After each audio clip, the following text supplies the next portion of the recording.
Kwentong pangbata ni Evyang.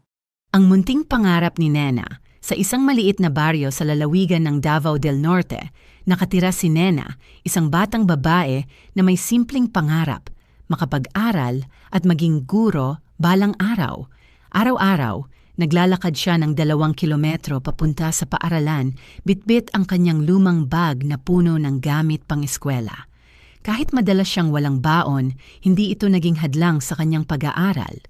Masigasig siyang makinig sa kanyang guro at palaging aktibo sa klase. Isang araw habang pauwi siya mula sa paaralan, nakita niyang may batang umiiyak sa gilid ng daan. Nilapitan niya ito. "Anong nangyari sa'yo?" tanong ni Nena.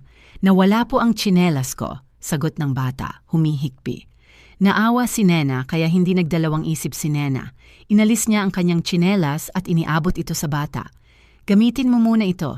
May extra naman ako sa bahay," sabay ng ngiti niya. "Salamat po," sabi ng bata. Pagdating sa bahay, nakita siya ng kanyang ina na nakapaa. "Asan ang tsinelas mo, anak?" tanong ng ina.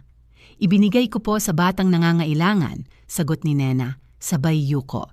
Napangiti ang kanyang ina. "Iyan ang anak kong may mabuting puso."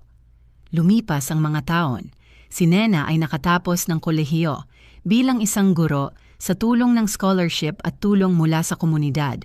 Bumalik siya sa kanilang baryo upang magturo sa paaralang minsang naging daan ng kanyang mga pangarap. Tuwing siya'y nagtuturo, lagi niyang ipinapaalala sa mga estudyante. Kahit maliit ang ating simula, basta't may sipag, tiyaga, at mabuting puso, mararating natin ang ating mga pangarap.